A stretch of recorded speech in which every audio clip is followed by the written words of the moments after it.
Welcome back to Infidelity Tales Lab. We're incredibly grateful for your support. Before we begin today's tale, tell us, which city or country are you joining us from? We love connecting with our global audience. Now, let's dive into today's story. Chapter 1, Perfect Lies. Ryan Harrison stared at the financial reports spread across his mahogany desk, his wedding ring catching the light as he made precise notations in the margins. At 35, he'd carved out his place at Meridian Consulting through unwavering determination and ruthless attention to detail. His colleague James Thorne leaned against the doorframe, a practiced smile on his face. "Another late night, Ryan?" James asked, adjusting his designer tie. "Madeline must be missing you." Ryan's jaw tightened imperceptibly at the mention of his wife's name. "She understands the demands of success." His voice carried the weight of someone who'd fought for everything he had. The photograph on his desk showed a younger version of himself with Madeline at Stanford, her auburn hair wild in the California breeze, his arm wrapped possessively around her waist. He remembered that day with crystal clarity, the way she'd laughed at his serious expression, how she'd kissed him impulsively in front of the library. Speaking of Madeline," James said, sliding into the chair opposite Ryan's desk, "Rebecca and I were thinking of having a dinner party this weekend. You two should join us." Ryan's fingers paused over the keyboard. "I'll check with her schedule. The gallery's been keeping her busy lately." The memory of his mother surfaced unbidden. Her exhausted smile after working 3 jobs, the pride in her eyes when he'd received his acceptance letter to Stanford. "You're meant for great things, Ryan," she'd told him, her hands rough from years of manual labor. "Just remember who you are." Her death during his final year had nearly broken him. He'd stood at her grave, rain soaking through his suit, and made a silent vow to honor her sacrifice. The summa cum laude degree he'd earned felt hollow without her there to see it. "Your mother would have loved the brownstone," Madeline had said when they'd first moved to Beacon Hill. They'd spent months renovating it together, or so he'd thought. Now he wondered about those late nights she'd claimed to spend picking out fixtures and consulting with contractors. Their neighbor, Michael Cooper, watched from his porch as Ryan pulled into his driveway that evening. The retired detective's keen eyes missed nothing. "Evening, son," Cooper called out. "Got a minute?" Ryan joined him on the porch, accepting a glass of bourbon. Cooper studied him over the rim of his own glass. "Sometimes the worst betrayals come from those closest to us. Learned that in 30 years on the force. Speaking from experience, Michael, let's just say I recognize the signs." Cooper set his glass down carefully. "Watch yourself at that firm of yours. Some sharks smell blood before it's even drawn." Inside the brownstone, Madeline's voice drifted down from upstairs, her laughter carrying a note Ryan had never heard before. She appeared at the top of the stairs, phone pressed to her ear. "Oh, I have to go." "Ryan's home," she said quickly, ending the call. "You're late, darling. Another busy day?" Ryan noted the fresh makeup, the carefully styled hair. "James mentioned a dinner party this weekend. Think your schedule can accommodate it?" "James and Rebecca's?" Something flickered across her face. "Yes, I'd love to go. Their parties are always stimulating." That night, as Madeline slept beside him, Ryan recalled their first meeting at Stanford. She'd been dating the dean's son then, a detail he'd discovered later. He'd been impressed by her knowledge of art history, her ambitious plans for a gallery of her own. He'd supported those dreams, taking the position at Meridian to provide stability while she built her reputation in the art world. The following week brought subtle changes. Madeline's scent when she returned from evening exhibitions carried unfamiliar notes.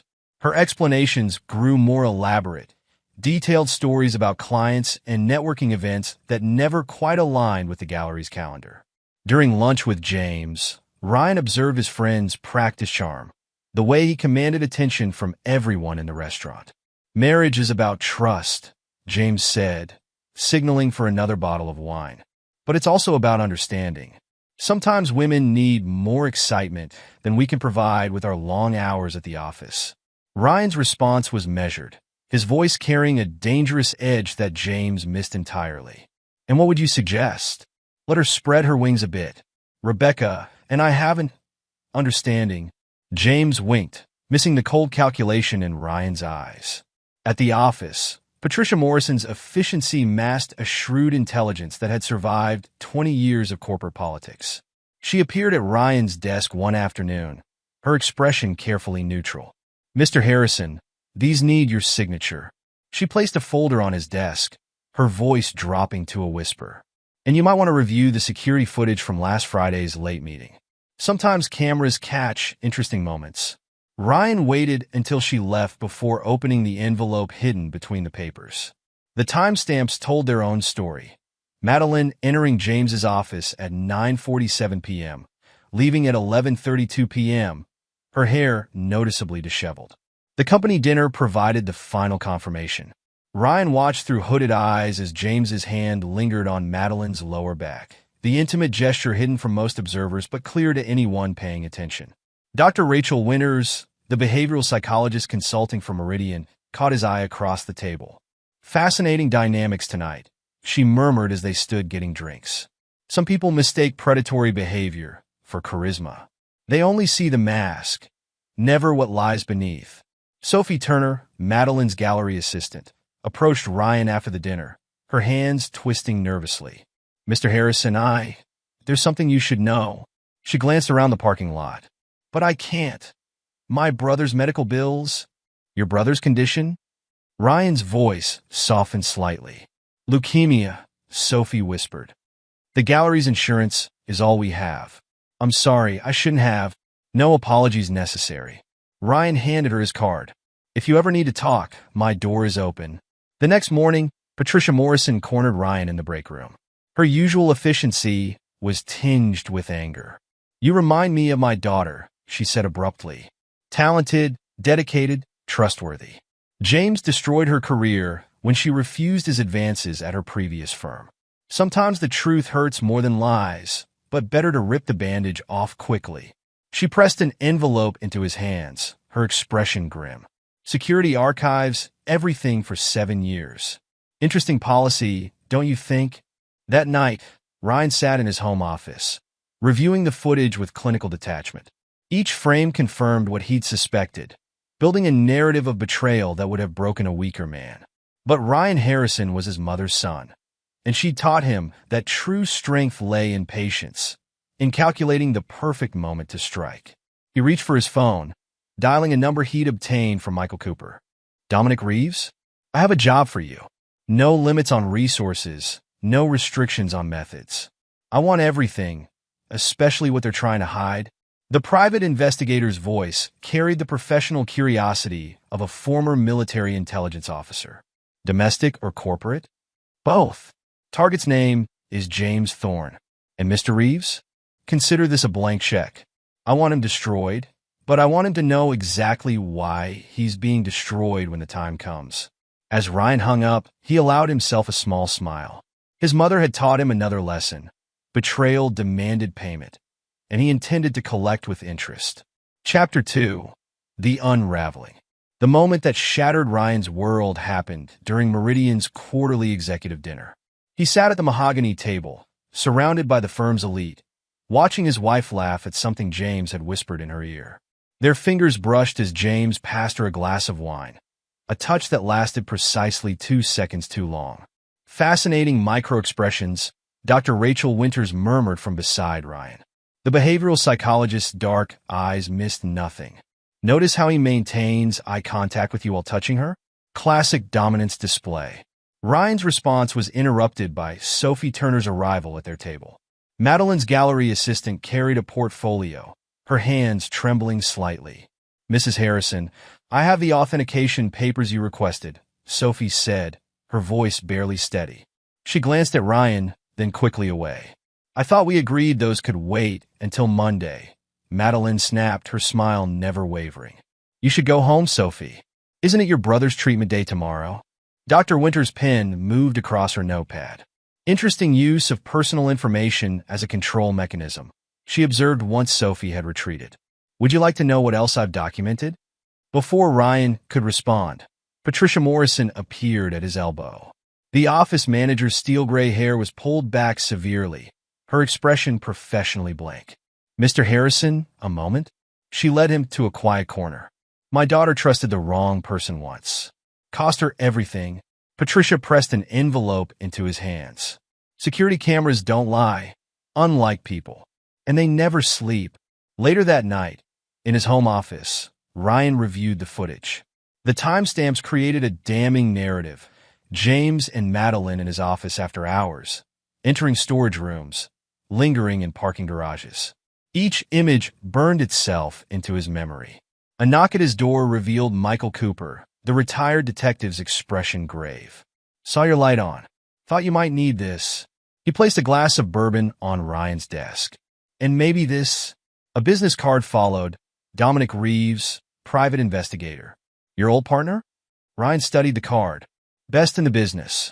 Military intelligence before joining the force. Man can find secrets buried in concrete. Cooper settled into a chair. Want to tell me what's going on? Ryan pushed the security footage across the desk. Cooper reviewed it silently, his expression darkening. Seen this pattern before. Predators like your friend James, they don't change. They just get better at hiding. I need everything, Michael. Every secret, every weakness, every skeleton he's tried to bury. Cooper's smile held no warmth. Dominic's good at excavation. But you should know, James has a gambling problem. Owes money to people who don't believe in bankruptcy courts. The investigation revealed patterns across 3 firms. James Thorne left a trail of broken marriages and ruined careers, always moving on before consequences caught up. But his pursuit of partnership at Meridian had made him sloppy. Dominic's reports painted a picture of mounting desperation. Your boy's in deep, the investigator reported during a late-night meeting. He's been borrowing from loan sharks to cover his tracks. Uses the affairs to distract from his financial manipulation. Evidence? Rock solid. Got recordings, bank statements, witnesses ready to talk. Man's built his whole life on quicksand. Dominic passed over a thick file. But here's the interesting part. His wife knows. Rebecca Thorne's involvement added layers to the conspiracy. The corporate lawyer had married James for convenience, using him as cover for her own investigations into white-collar crime.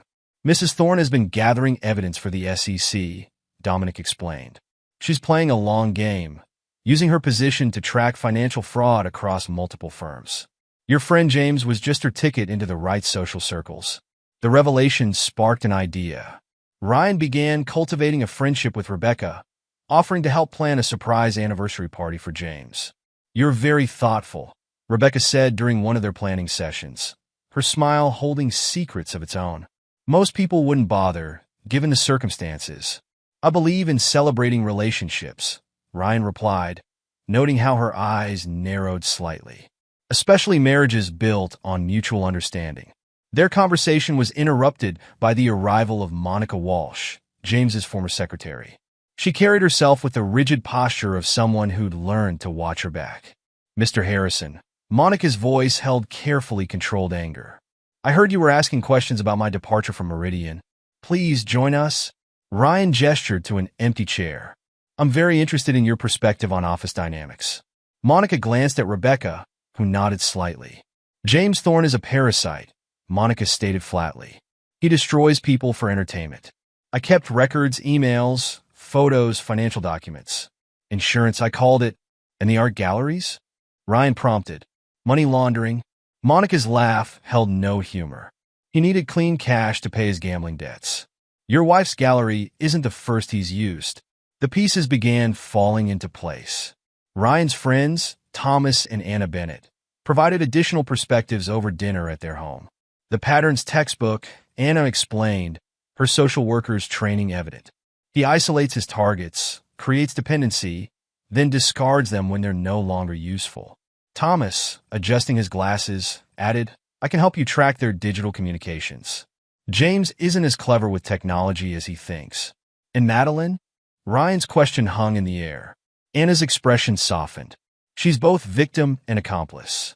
The manipulation was gradual, but she made her choices. The question is, what are you going to do about it? Ryan's smile would have worried anyone who knew him well. I believe in appropriate consequences. James crossed the wrong person this time. As he drove home that night, Ryan reflected on his mother's final words to him. Never let anyone make you feel powerless, Ryan. True strength isn't in forgiveness. It's in making sure those who hurt you never dare to try again. The betrayal of his marriage required payment, and Ryan Harrison intended to collect with compound interest. Chapter 3. The game begins. Ryan's campaign of destruction began with a single email, sent anonymously to Rebecca Thorne. The message contained photos of James at various hotel meetings, timestamps matching Madeline's gallery events. Rebecca's response was swift and surgical. She hired her own investigator, building a case that would trigger their prenuptial agreement's infidelity clause. But Ryan's true masterstroke came during a private meeting with her at his office. "Your husband's been manipulating company records," he mentioned casually, sliding a folder across his desk. Interesting how certain transactions align with his casino visits. Rebecca's perfectly manicured nails tapped the folder. "And you're sharing this because?" "Let's just say I appreciate thorough documentation." Ryan's smile never reached his eyes, especially when it involves potential SEC violations. Their alliance formed over expensive whiskey and mutual interest in destruction. Rebecca revealed her own agenda, protecting her family's law firm from James's influence while gathering evidence of financial crimes. Meanwhile, Ryan cultivated relationships with key players in James's downfall. He found Monica Walsh working at a small accounting firm, her expertise in document management untapped.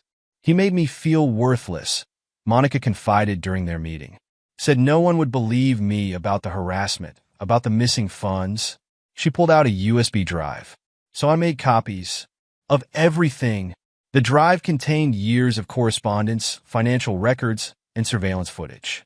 It painted a picture of systematic fraud, with James using art galleries as fronts for money laundering. "Madeline's gallery isn't his first," Monica explained. "There were others, all following the same pattern. He finds vulnerable women, convinces them to invest in forged art, then uses the galleries to clean money from his gambling debts." Ryan's network expanded strategically. Thomas Bennett, a cybersecurity expert, proved invaluable in tracking digital communications. "Your wife and James use a messaging app that automatically deletes conversations," Thomas reported during a late-night coding session. But they forgot about cloud backups. The recovered messages revealed the depth of the conspiracy. James had orchestrated everything, from chance meetings at art shows to seemingly spontaneous dinner parties. Anna Bennett, observing from her social worker's perspective, provided crucial insights. "It's not just about the affairs," she explained over coffee. "James creates dependency. He makes his victims feel special, needed, then uses that connection to manipulate them." Ryan's response was cold. "And what would you recommend as treatment for such behavior?" "Professionally, therapy and accountability." Anna stirred her coffee. "Personally, I believe in karma, and you seem very good at facilitating karma." The office dynamics shifted subtly as Ryan positioned his pieces. He championed Katie Rodriguez, a junior analyst whose market analysis James had tried to steal. "Your algorithm for detecting financial fraud is impressive," Ryan told her during a review meeting. "Have you considered applying it to historical transaction data?" Katie's eyes lit up with understanding. "You mean like tracking patterns of suspicious activities over time? That could reveal interesting correlations." "Exactly." Ryan pushed a file across the desk. "Start with these transactions. Pay special attention to dates matching gallery events." Dr. Rachel Winters observed these interactions with professional interest. Her office at Meridian became a hub of information as she documented James's behavior patterns. "Classic signs of sociopathic manipulation," she explained to Ryan during one of their sessions. "He's charming, ruthless, and completely devoid of empathy. The perfect corporate predator." Ryan leaned forward. "And what's your professional opinion on dealing with such predators?" "Officially, I recommend therapy and intervention." Rachel closed her notebook. "Unofficially, sometimes the only way to stop a predator is to become a better hunter." The real breakthrough came through Sophie Turner. The gallery assistant's conscience finally overcame her fear during a private meeting with Ryan. "I can't sleep anymore," Sophie confessed, hands shaking as she pulled documents from her bag. "They're selling forgeries. Expensive ones." James connected Madeline with someone named Vincent Martinez. Ryan's expression remained neutral. "Tell me about Martinez." "He's brilliant at forgery. creates perfect copies of lesser-known works from established artists. Sophie spread photographs across the desk. These pieces? All fakes. But they're being sold as originals through the gallery. And your brother's treatment? How's that progressing? Sophie's eyes filled with tears. The insurance barely covers basics. He needs specialized care we can't afford. What if that wasn't a concern? Ryan wrote a number on a slip of paper. Private care, best specialist, no questions asked. All you need to do is maintain detailed records of everything you see at the gallery. During this time, the Thomas and Anna Bennett continued providing crucial support. Thomas's technical expertise revealed a pattern of deleted emails and suspicious financial transfers. They're getting sloppy, Thomas reported, showing Ryan a series of encrypted messages. James used his personal device to access company servers after hours. Left digital fingerprints everywhere. Anna's insights proved equally valuable. Madeline's behavior shows classic signs of compartmentalization, she observed during one of their dinners. She's created separate narratives to justify her actions. It's a common defense mechanism in cases of infidelity. Ryan's expression hardened. And what's the typical prognosis? In most cases, the fantasy eventually collapses. Anna studied him carefully. But something tells me you're not interested in typical outcomes. The final piece fell into place when Patricia Morrison provided access to James's partnership campaign documents. The paperwork revealed systematic manipulation of client accounts, with James using his charm to convince junior staff to help hide his tracks. He's built his entire career on lies, Patricia explained, her voice tight with controlled anger. Just like he did at his previous firms. But this time, he's left evidence. Ryan spent his evenings analyzing the information, building a comprehensive picture of James's operation. The connection to Vincent Martinez opened new avenues of investigation, linking the gallery's suspicious sales to James's gambling debts. Michael Cooper, watching from his porch, noticed the late nights. "You're hunting," he observed one evening, offering Ryan his usual bourbon. "Make sure you're prepared for what you find." "I learned from my mother," Ryan replied, his voice cold. "She taught me that betrayal has a price. I'm just making sure the interest rates are appropriate." The pieces were in place. Ryan had built his network carefully, gathering allies who shared his desire for justice or revenge. Each person contributed a piece to the puzzle.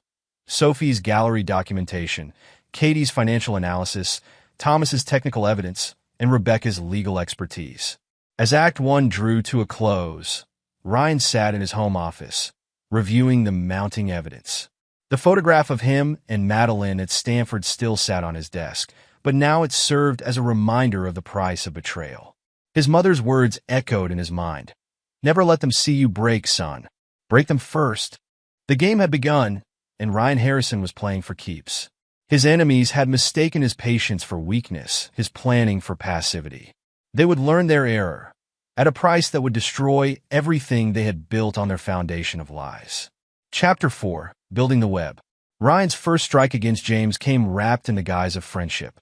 The anonymous tip to Rebecca contained photos so damning that even James's practiced charm couldn't explain them away. The message arrived during her morning coffee, a simple envelope containing evidence of her husband's betrayal. Rebecca sat in her office at the law firm, manicured nails drumming against her mahogany desk as she studied the photos. James and Madeline, caught in intimate moments they thought hidden from view. Her laugh held no warmth as she reached for her phone. "Harrison," she said when Ryan answered. "Let's discuss our mutual interests over lunch." They met at an upscale restaurant far from their usual haunts. Rebecca ordered a martini, watching Ryan with calculated interest. "Someone sent me interesting photos this morning," she said, sliding them across the table. "Your wife appears quite comfortable with my husband." Ryan examined the photos with clinical detachment, almost as comfortable as he seems manipulating company records to hide his gambling losses. Rebecca's eyebrows rose slightly. "Do tell." He pushed a folder toward her. "Your husband's been busy." These transactions align perfectly with his casino visits. "Notice the pattern?" "Oh, I've noticed patterns for years." Rebecca took a slow sip of her martini. "What's your angle, Ryan?" "Justice. Revenge. Take your pick." His voice carried the cold edge of absolute certainty. I want him destroyed, professionally and personally. You want to protect your family's firm from his influence. I'd say our interests align perfectly. Their alliance formed over lunch, sealed with shared ambition and mutual hatred. Rebecca revealed her own investigation into James's activities, while Ryan outlined his discovery of the art forgery scheme. Meanwhile, at Meridian, Ryan began cultivating his network of allies. Katie Rodriguez sat in his office. Her market analysis spread across his desk. James tried to present my work as his own, she said, anger clear in her voice. Called it a team effort in front of the board. Ryan studied her algorithm for detecting financial fraud. This could trace patterns across years of transactions. Show me how it works. Katie's eyes lit up as she explained the technical details. Her passion for mathematics shone through as she demonstrated how the algorithm could identify suspicious patterns in seemingly normal transactions. I can modify it to focus on specific types of fraud, she offered. Like, say, someone hiding gambling losses through creative accounting. Ryan's smile held dangerous promise. Start with these dates. And Katie, document everything. The office dynamics shifted as Ryan's influence grew. Patricia Morrison proved invaluable, her decades of experience providing access to records that painted a damning picture of James's partnership campaign. He's getting sloppy, Patricia reported during a private meeting. Convinced 3 junior accountants to help hide his losses. They're terrified he'll blame them when it all comes out. Names? Better? Patricia handed him a USB drive. Recorded conversations. They're ready to talk. Just need protection. Through Patricia's connections, Ryan learned the full scope of James's ambitions. The partnership campaign relied heavily on manipulated numbers and false client relationships. Each discovery added another strand to the web Ryan was weaving. Dr. Rachel Winters provided the psychological ammunition. Her assessment of James landed on Ryan's desk one morning. Clinical terms describing a predator hiding behind charm. High-functioning sociopath, she explained during their meeting. The charm, the manipulation, the complete lack of empathy, it's textbook. But he's getting worse? How so? The gambling, the affairs, the increasingly risky behavior. He's spiraling. His mask is slipping. Rachel's professional demeanor cracked slightly. I've met others he's destroyed. They're willing to testify about his pattern of abuse. Ryan's network expanded further when he helped IT specialist Aronson recover deleted emails proving James's sabotage of colleagues. These messages show him undermining at least 5 other employees, Aaron explained, pointing to specific exchanges. He sets them up to fail, then swoops in to fix their mistakes. Classic manipulation. Ryan's response was immediate. Make copies. Multiple secure locations. And Aaron? You never saw these. The connection to Vincent Martinez, the art forger, emerged through careful investigation. Ryan tracked the gallery's acquisitions, noting patterns in the authentication paperwork that didn't quite add up. The signatures are perfect, Sophie Turner explained, showing Ryan the documentation. Too perfect. Martinez uses a technique that makes forgeries nearly impossible to detect without specialized equipment. And James arranged the introductions? Sophie nodded, fear and determination warring in her expression. He convinced Madeline that Martinez could help establish the gallery's reputation. But it was all about laundering money from his gambling debts. As Ryan built his case, he maintained his ruthless attention to detail. Each piece of evidence was documented, each witness statement recorded, each financial transaction traced to its source. The web grew stronger, drawing his prey deeper into its strands. Dr. Winters watched his methodical destruction with professional interest. You're dismantling his entire life, she observed during one of their sessions. He chose the wrong target. Ryan's voice held no emotion. My mother taught me about consequences. James is about to learn that lesson. The office became Ryan's battlefield, each interaction carefully calculated to advance his plans. He supported those James had victimized, building a network of allies united by their desire for justice or revenge. Thomas Bennett provided technical expertise, monitoring digital communications that revealed James's growing desperation. He's getting careless, Thomas reported, using personal devices for company business, accessing servers after hours. The digital trail is damning. Anna Bennett's insights as a social worker proved equally valuable. The survivors' network is growing, she told Ryan. Each person who comes forward strengthens the case against him. Ryan's revenge took shape with precise calculation, each move designed to tighten the noose around James's neck. The predator, who had thought himself untouchable, was about to learn the true meaning of ruthless determination. Chapter 5. The Hidden Truth. Dominic Reeves's investigation into James's past unveiled layers of deception that surpassed even Ryan's expectations.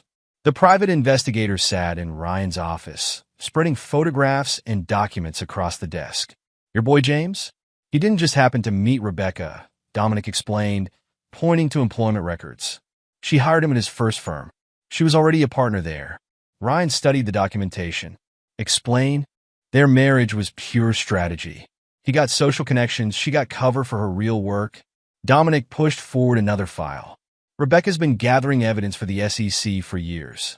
Uses her position to track white-collar criminals across multiple firms. The revelation sparked new possibilities in Ryan's mind. And James never suspected a thing. Too busy playing his own games to notice his wife was several steps ahead. Dominic's laugh held genuine admiration. She's been documenting his financial crimes while he thought he was using her family connections. Meanwhile, Madeline's gallery faced mounting pressures. James had convinced her to invest heavily in Martinez's forgeries, draining her resources while building his facade of cultural sophistication. Sophie Turner finally broke her silence during a private meeting with Ryan. She placed a thick folder on his desk, hands trembling but voice steady. Complete records of forged pieces, she said. Dates, prices, authentication papers, everything. James used the gallery to clean money from his gambling debts. Your brother's treatment? Sophie's eyes filled with tears. The insurance barely covers basics. He needs specialized care. Ryan wrote a number on a check. Best oncologist in Boston. No questions asked. Just keep documenting everything. Sophie stared at the amount. Why? Because some debts require payment. Ryan's voice held no warmth. James and Madeline are about to learn the cost of betrayal. Thomas Bennett revealed another layer of James's predatory behavior during a secure meeting in his home office. His computer screens displayed multiple chat logs and email threads. He approached Anna 6 months ago, Thomas explained, highlighting specific messages. She recognized the manipulation tactics immediately, started counseling other women he'd targeted. Anna joined them, adding her professional perspective. It's a clear pattern of predatory behavior. He isolates victims, creates dependency, then discards them when they're no longer useful. And the other survivors? Forming a support network. Anna's expression hardened. They're ready to come forward. James destroyed their careers, their relationships, their self-worth. They want justice. Michael Cooper's connection to Judge Margaret Hayes opened new avenues for ensuring the evidence would stand up in court.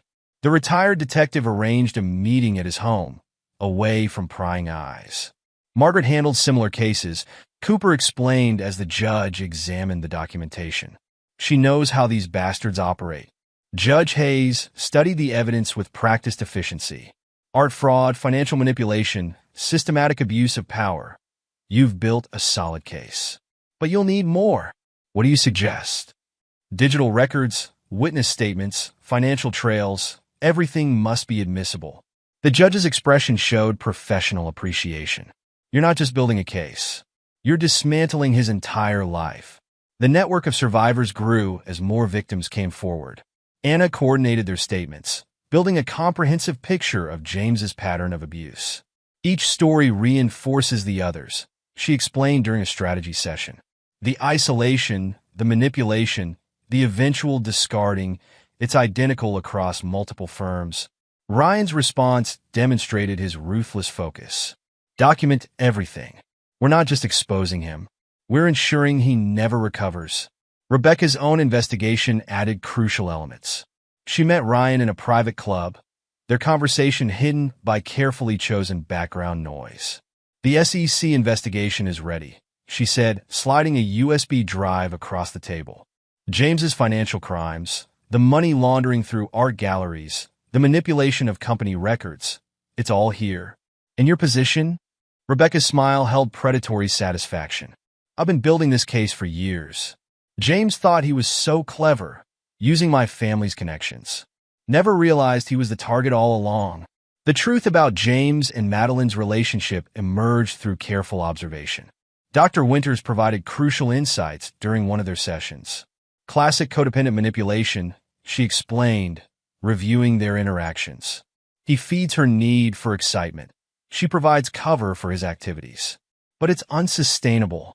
Ryan's plans took shape. Each piece of evidence, each witness statement, each financial record formed part of a trap designed to destroy those who had betrayed him. You're not just seeking revenge, Dr. Winters observed. You're ensuring they understand exactly why their world is collapsing. Ryan's response revealed his mother's influence on his character. She taught me that betrayal demands payment. I'm simply collecting with appropriate interest. Chapter 6. The Confrontation.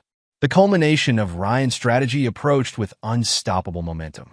6 months of careful planning reached its peak as Madeline burst into his home office, alcohol fueling her misplaced confidence. She stumbled slightly, bracing herself against his desk. For 6 months, she announced, voice slurred with expensive wine, I've been having wild, passionate nights with James from your office. Ryan observed her with clinical detachment, taking a measured sip of his whiskey. Is that so? Her laugh held bitter triumph. That's it? No reaction? You're such a weak man, Ryan. Why aren't you falling apart? Because, Madeline, he set his glass down with precise control. While you were busy playing games, I've been conducting business. His finger pressed a button on his laptop. Screens around the room blazed to life, displaying financial records, surveillance photos, and legal documents. Madeline's smirk faltered as she processed the implications. That mansion where you meet James? Ryan's voice carried absolute control.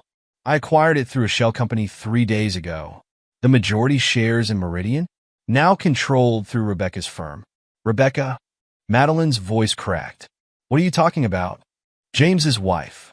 Well, soon-to-be ex-wife. She's quite impressed with how I handled the merger. Ryan's smile held no warmth. She particularly appreciated the evidence of your little affair. Madeline's phone buzzed at that exact moment. Her hands shook as she opened the message from James. Photos of divorce papers being served to him at his office, each page detailing their affair. What have you done? Her voice barely reached a whisper. I've simply arranged appropriate consequences. Ryan stood, his presence filling the room. The SEC investigation into Meridian's financial irregularities begins tomorrow. Interesting timing, wouldn't you say? Recognition dawned in Madeline's eyes as her world began to crumble. The gallery. Vincent Martinez was arrested an hour ago.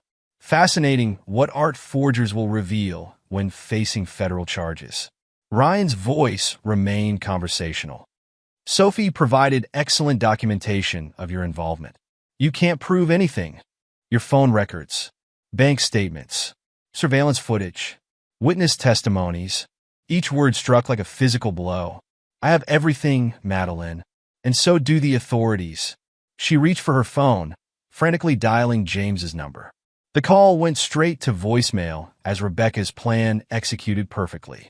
The screen of her phone lit up with message after message. The gallery board announcing an emergency meeting, James's increasingly desperate attempts at contact, notifications of frozen accounts and suspended licenses. I'll destroy you, she threatened weakly. Ryan's laugh held genuine amusement. With what resources? Your gallery's implicated in art fraud. Your lover's facing SEC investigation. Your reputation. He shrugged. Well, that's already in ruins. You planned this all along. No, Madeline. You and James planned this.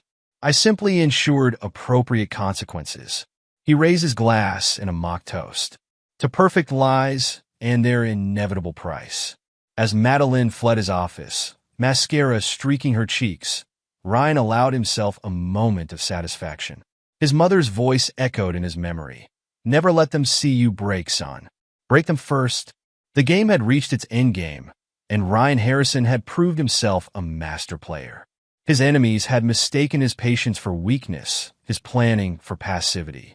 Now they would learn the true cost of their betrayal. Chapter 7. The Fall. The partnership vote at Meridian became James Thorne's public execution. He strode into the boardroom with his usual confidence, unaware that Ryan had orchestrated each detail of his destruction. Katie Rodriguez presented her findings first, her voice steady as she displayed the analysis on the projection screen. Mr. Thorne's investment strategies show consistent patterns of manipulation. These losses total approximately $47 million over the past 3 years. James leaped to his feet. This is ridiculous. The girl doesn't understand complex market dynamics. The girl, Ryan cut in, his voice razor sharp, developed an algorithm that's already been validated by 3 independent auditing firms. Sit down, James. You'll want to save your strength for what comes next. Dr. Rachel Winters stepped forward, clinical detachment masking her satisfaction. My assessment identifies Mr. Thorne as displaying classic traits of sociopathic behavior in a corporate environment. I've documented 17 specific instances of workplace manipulation and psychological abuse. The board members exchanged glances as Rachel outlined James's pattern of predatory behavior. Each revelation drove another nail into his professional coffin. This is a witch hunt, James protested, his practiced charm crumbling. These accusations are baseless. Like the accusations against Patricia Morrison's daughter? Ryan interrupted. Or perhaps you'd like to discuss the 3 junior accountants you coerced into hiding your gambling losses? The color drained from James's face as the 3 accountants entered the room. They testified about his manipulation, his threats, his promises of protection that turned to subtle intimidation. At the gallery, Madeline faced her own reckoning. The board convened an emergency meeting, with Sophie Turner presenting documented evidence of the forgery scheme. Each of these pieces, Sophie explained, pointing to specific artworks, was authenticated by Vincent Martinez. The documentation shows a clear pattern of fraudulent certification. Madeline attempted to deflect. I had no knowledge. Save it. Monica Walsh interrupted from her seat at the table. I have emails proving you knew exactly what you were doing. Vincent Martinez is already cooperating with authorities. The art world's rejection was swift and absolute. Galleries canceled shows, collectors demanded authenticity reviews, and critics who had praised Madeline's eye for emerging talents now questioned everything she'd ever curated. James made increasingly desperate attempts to salvage his position. He cornered board members in hallways, offered explanations that grew more convoluted with each telling. But Ryan had anticipated every move. Your creditors send their regards, Ryan mentioned casually as they passed in the corridor. Interesting how quickly gambling debts come due when someone tips off the collectors about impending professional collapse. James grabbed Ryan's arm. You did this. All of it. Ryan looked pointedly at James's hand until he released his grip. No, James. You did this. I merely ensured you faced appropriate consequences. His smile held Arctic coldness. By the way, Rebecca says the divorce papers are ready for your signature. Unless you'd prefer a more public hearing? The pressure mounted as Ryan's trap closed from all sides. Katie's algorithm revealed more financial irregularities with each passing day. Dr. Winters' network of survivors came forward with consistent stories of abuse and manipulation. The SEC investigation, triggered by Rebecca's evidence, uncovered layers of financial fraud that reached back years. Sophie's brother received an unexpected call from one of Boston's top oncologists. Your treatment has been fully funded, the doctor explained. Anonymous donor. They were quite insistent about providing the best possible care. This freed Sophie to testify without reservation about the gallery's illegal activities. Her detailed records proved invaluable in connecting James's money laundering to the art fraud scheme. Madeline's desperate attempts to maintain her social position failed as former friends turned their backs. The whispers at charity events turned to open snubs. Her calls went unanswered. Her invitations were declined. Her explanations fell on deaf ears. You should have considered the consequences, Ryan told her during their final conversation. My mother taught me that betrayal carries a price. Consider your current situation the first installment. The collapse of James's carefully constructed world accelerated as his creditors closed in. Ryan had anonymously provided them with detailed information about his locations and routines. Amazing how quickly sharks smell blood in the water, Michael Cooper observed as they watched James hurry to his car, looking over his shoulder. Almost like someone gave them a map, Ryan's smile held no warmth. Everyone should have the opportunity to collect what they're owed. Chapter 8. Sweet Revenge. Rebecca's offer of partnership came during a private dinner at her penthouse. The city spread out below them as she outlined her proposal. The new financial advisory division needs someone with your particular skills, she said, sliding a contract across the table. Someone who understands both numbers and human nature. Ryan studied the terms. The equity stakes in key investments would multiply his net worth several times over. And the SEC investigation? Your evidence proved invaluable. We're building cases against several other firms using similar patterns of fraud. Rebecca's smile matched his in ruthlessness. James was just the beginning.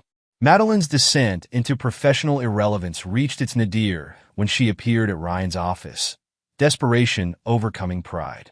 Please, she begged, mascara streaking her cheeks.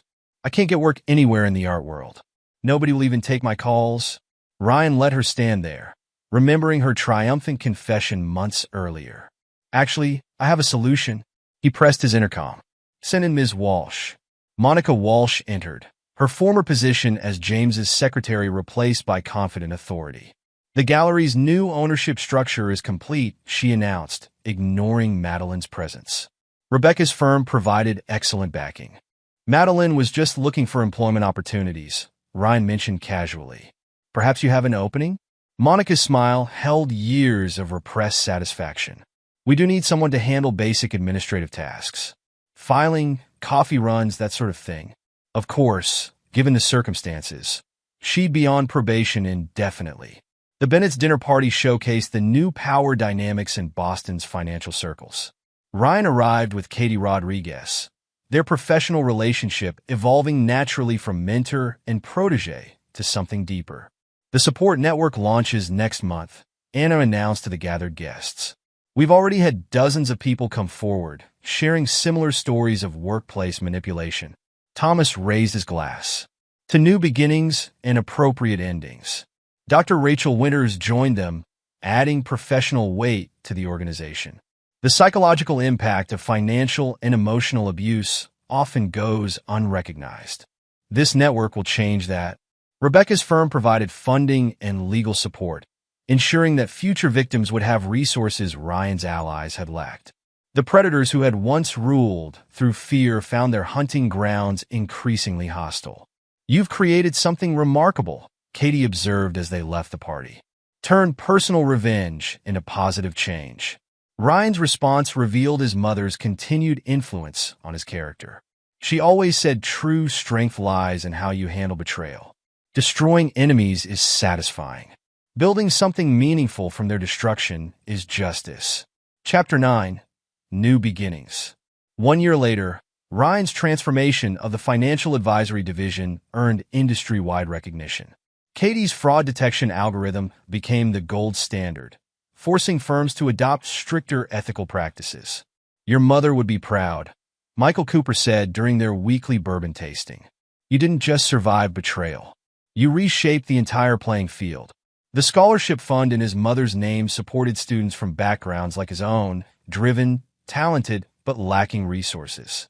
Each recipient received mentoring from successful professionals, creating a network of future leaders who understood both ambition and ethics.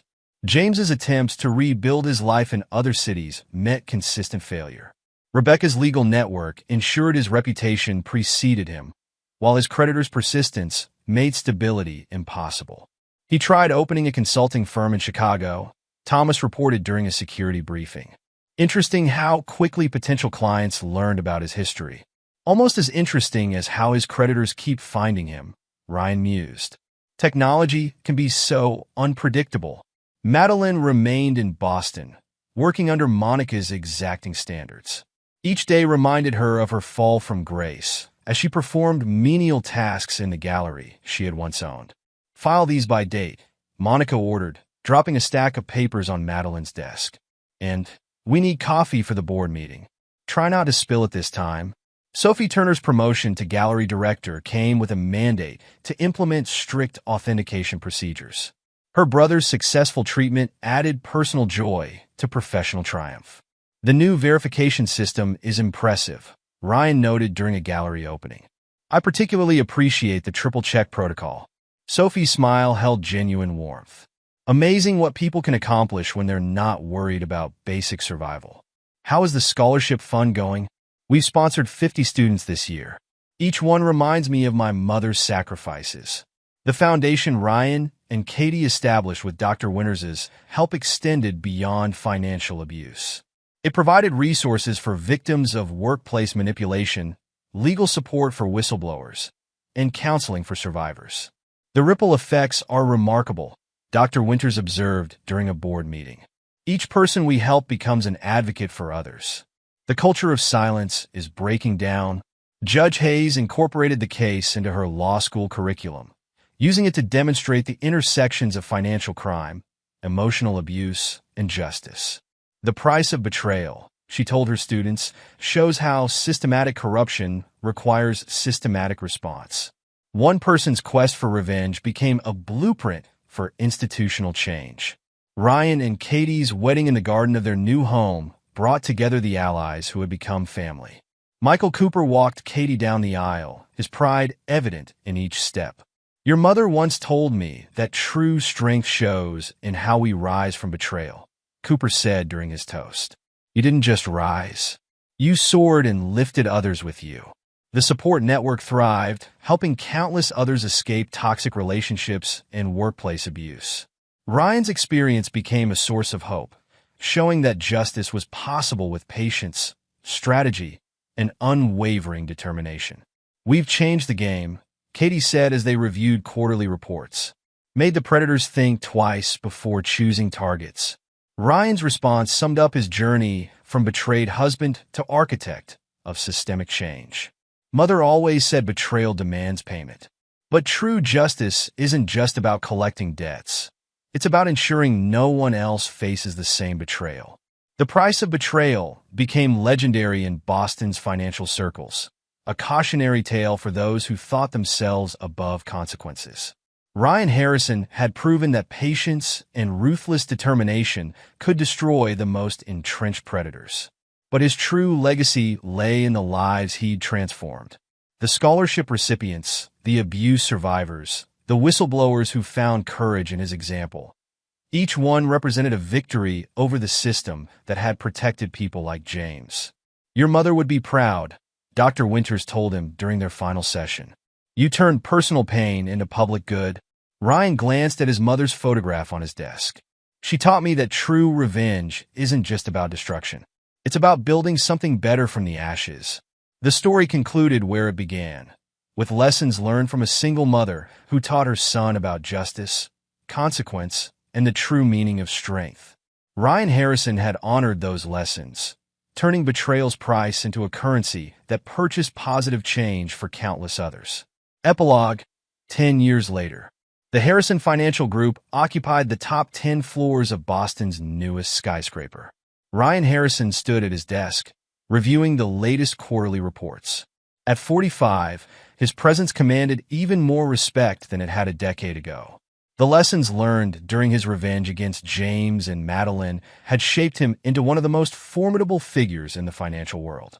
The new fraud detection system flagged another attempt, Katie Harrison said, entering his office with a tablet in hand. Their marriage had deepened into a partnership built on shared values and ruthless efficiency. Her algorithm, now the industry standard, had evolved into an AI-driven system that caught financial predators before they could strike. Which firm? Ryan asked, taking the tablet. Davidson and Mitchell. Same pattern James used. Hidden gambling debts, manipulated records, prestigious art purchases. Katie's smile held satisfaction. They never learn. Ryan pressed the intercom. Give me Rebecca Thorne. Rebecca's law firm had merged with Harrison Financial 5 years ago, creating a powerhouse that specialized in detecting and prosecuting financial crimes. She answered on the first ring. Let me guess, Davidson and Mitchell? Rebecca's voice carried the same predatory satisfaction it had during James's downfall. The SEC's already moving. Your system caught them 3 months before our previous record. The Harrison-Thorne partnership had transformed Boston's financial sector. Their reputation for destroying corrupt executives while protecting whistleblowers made potential predators think twice before attempting manipulation. Sophie's authentication protocol picked up some interesting purchases, Katie mentioned, pulling up another report. They tried using a new generation of forgers. Sophie Turner had revolutionized art authentication after taking over the gallery. Her brother, now cancer-free and running the technology division of their authentication service, had helped develop blockchain tracking for artwork provenance. Send the data to Monica, Ryan instructed. She'll want to update the industry blacklist. Monica Walsh had turned the gallery into a center for art market integrity. Her database of fraudulent dealers and forgers was used by legitimate galleries worldwide.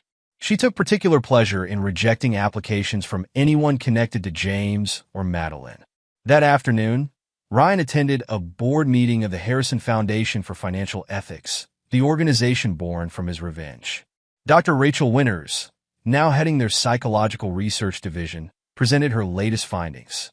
The pattern recognition software identifies potential predators through behavioral markers, Rachel explained. We're seeing a 60% decrease in reported cases of financial abuse since implementation. Thomas Bennett, who had expanded his cybersecurity firm into behavioral analytics, added technical details. The AI correlates digital communication patterns with known predatory behaviors. It's already prevented 3 major fraud attempts this quarter. Anna Bennett's victim support network had grown into an international organization. We're opening offices in London and Singapore next month, she reported. The demand for preventive counseling has exceeded our projections. The foundation regularly received updates about James Thorne's continued descent. His attempts to rebuild in various cities met consistent failure. Ryan's network ensured his reputation, and debts followed him everywhere. He tried consulting work in Dubai last month, Thomas mentioned after the meeting. Interesting how quickly his potential clients received detailed documentation of his history. Very interesting, Ryan agreed, his smile cold. A decade hadn't softened his approach to enemies. Patricia Morrison's daughter now ran their HR analytics division, implementing systems to identify and prevent workplace harassment. Patricia herself had retired but served as an advisor, her experience proving invaluable in spotting potential threats. Judge Hayes used their cases in her advanced law seminars at Harvard. The Harrison Protocol, as it became known, was studied as a model for systematic response to corporate corruption. Michael Cooper, though retired, remained a close family advisor. His experience still proved valuable in handling delicate situations that required off-the-record solutions. Your mother would be proud, Cooper told Ryan during their weekly bourbon tasting. You've built something that protects others from what you experienced. The scholarship fund in his mother's name had expanded into a full educational foundation. It supported hundreds of students annually, focusing on those from backgrounds similar to Ryan's, driven individuals who understood the value of loyalty and consequences. We're expanding the mentorship program, Katie informed him as they reviewed applications. This year's candidates show particular promise. Their children, twin daughters named Sarah and Eleanor after Ryan's mother and Katie's grandmother, were growing up with a clear understanding of ethics and consequences. At 8 years old, they already showed signs of their parents' intelligence and determination. Daddy, Sarah asked one evening, is it true you caught bad people who stole money? Ryan considered his response carefully. I taught them about consequences. Sometimes people need to learn hard lessons about betrayal. The girls attended the same private school where Madeline now worked as an administrative assistant. Her fall from grace had become a permanent object lesson. She handled basic paperwork, watched daily as the children of Boston's elite passed through halls she once walked as a respected gallery owner. Ryan had arranged her position through the school's board, ensuring she would constantly witness the life she'd lost. Her attempts to rebuild her art world connections met polite but firm rejection. Monica's influence ensured no serious gallery would risk association with her. The Harrison household ran with precise efficiency, managed by a staff selected for both competence and loyalty. Ryan and Katie maintained their ruthless approach to business while creating a stable environment for their daughters. The family's annual charity gala had become Boston's most prestigious social event. This year's theme focused on preventing financial exploitation of vulnerable populations. The guest list was carefully curated, with subtle reminders of past consequences for those who needed them. Davidson and Mitchell's CEO requested an invitation, Katie mentioned as they reviewed the list. Rather bold, considering what we found in their records. Ryan's smile held no warmth. Send him a detailed explanation of why his presence would be inappropriate. Include selected documents from our investigation. The Harrison Thorne legal team had expanded internationally, specializing in complex financial crimes. Their reputation for thoroughness made them both respected and feared in corporate circles. Singapore office reports another attempt to hide trading losses through art purchases. Rebecca reported during their weekly strategy meeting. They're not even trying to be creative anymore. The Foundation's support network continued growing. Each success story strengthened their influence, creating a web of allies across industries. Former victims became advocates, their experiences adding credibility to the Foundation's mission. We received 3 new whistleblower reports this morning, Anna informed them. The pattern-matching software confirms consistent markers with previous cases. The Harrison Financial Group's internal culture reflected their zero-tolerance policy for exploitation. Regular ethics training incorporated real cases, with the price of betrayal serving as a cornerstone example. Your story scared another trading desk straight, Katie mentioned over dinner. 2 junior traders reported suspicious requests from their manager. The system caught him trying to hide personal trades through client accounts. Their home life balanced professional ruthlessness with family warmth. The lessons Ryan learned from his mother shaped his parenting, teaching his daughters about loyalty, consequence, and the price of betrayal. Eleanor asked about the Foundation's name today. Katie said as they prepared for bed. She's starting to understand what we really do. Ryan had maintained contact with key players from his revenge against James. Each relationship served specific purposes in their expanded mission. Sophie Turner's authentication system had become mandatory for major art transactions. Her brother's technology firm provided crucial support for tracking digital fraud attempts. New forgery technique detected in the Asian market, Sophie reported during their monthly review. The blockchain caught discrepancies in the provenance records. Monica Walsh had expanded her influence throughout the art world. Her recommendation could make or break galleries, and she wielded this power with precise intention. Another former associate of James tried opening a gallery in Chicago, she informed Ryan. The loan application was denied after our reports circulated. Dr. Winters' research into corporate predator behavior patterns had earned international recognition. The Foundation funded studies that helped identify and prevent financial exploitation. The psychological profiles are getting more accurate, she explained during a Foundation meeting. We can predict likely fraud attempts based on behavioral markers. Thomas Bennett's cybersecurity firm had developed specialized tools for tracking digital financial crimes. His system supplemented Katie's algorithm, creating a comprehensive detection network. The AI flagged unusual trading patterns at 3 mid-sized firms, he reported. Same indicators we saw with James, but caught much earlier. The Harrison daughters attended etiquette classes with Anna Bennett, learning the social skills needed to navigate Boston's elite circles. Their education included subtle lessons about recognizing manipulation and maintaining loyalty. They're sharp, Anna observed after one session. Sarah spotted classic manipulation tactics in the case studies. Eleanor already understands power dynamics. The Foundation's annual report detailed hundreds of prevented fraud attempts and thousands of assisted whistleblowers. Each success strengthened their influence, making potential predators think twice before risking their attention. Preventive effect is up 40% from last year, Katie noted during their review. The market's learning that consequences are inevitable. Ryan's influence extended beyond finance into corporate governance.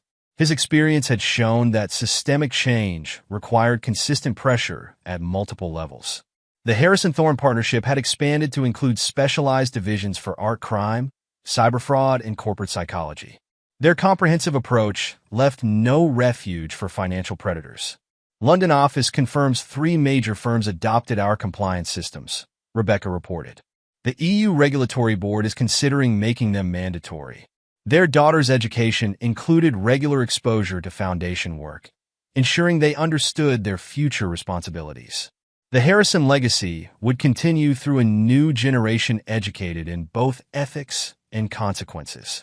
Eleanor asked about James today. Katie mentioned one evening. She found old case files in the library. Ryan's response reflected his unchanged attitude toward betrayal. She should understand what happens to people who break trust. Some lessons need to be absolutely clear. The Foundation's influence had created a new corporate culture in Boston.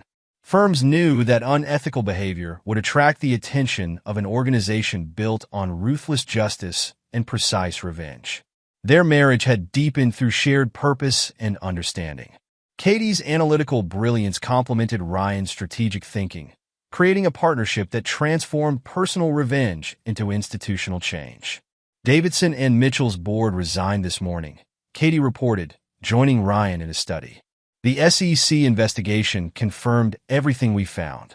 Rebecca's team is handling the legal details. Ryan nodded, reviewing the documentation. A decade of systematic revenge had evolved into a mission that protected others from similar betrayals. His mother's lessons about consequences had shaped not just his life, but the entire financial sector. The Harrison legacy now extended far beyond one man's revenge. It represented a systematic response to corruption, a network dedicated to preventing others from experiencing his betrayal. Their daughters would inherit not just wealth and influence, but a clear understanding of loyalty, justice, and the price of betrayal. The lessons learned through revenge had created a lasting change in how power operated in their world. Your mother would approve, Michael Cooper said during their last meeting. You turned personal justice into systematic change. That's a legacy worth building. Ryan gazed at his mother's photograph, still prominently displayed in his office. Her lessons about consequences had shaped not just his revenge, but the future of corporate ethics. The price of betrayal had become more than a cautionary tale. It was now a blueprint for justice, a system that ensured betrayal always carried appropriate consequences. As Ryan watched his daughters grow, he knew they would continue his work. The next generation of Harrisons would maintain the legacy, ensuring that those who betrayed trust would always pay the full price. The story that began with personal betrayal had transformed into an institutional force for change. Ryan Harrison had proven that true revenge wasn't just about destruction. It was about building something that prevented others from suffering similar fates. His mother's lessons lived on through a system that turned betrayal's price into protection for potential victims. The predators who once ruled through manipulation now faced a power built on the foundation of ruthless justice and precise revenge. And there you have it. Another story comes to an end. What did you think? I'd love to hear your thoughts in the comments below. If you enjoy this story, consider joining our community by subscribing. It means the world to us. For more stories like this one, check out the recommended videos on screen. And I'll see you there.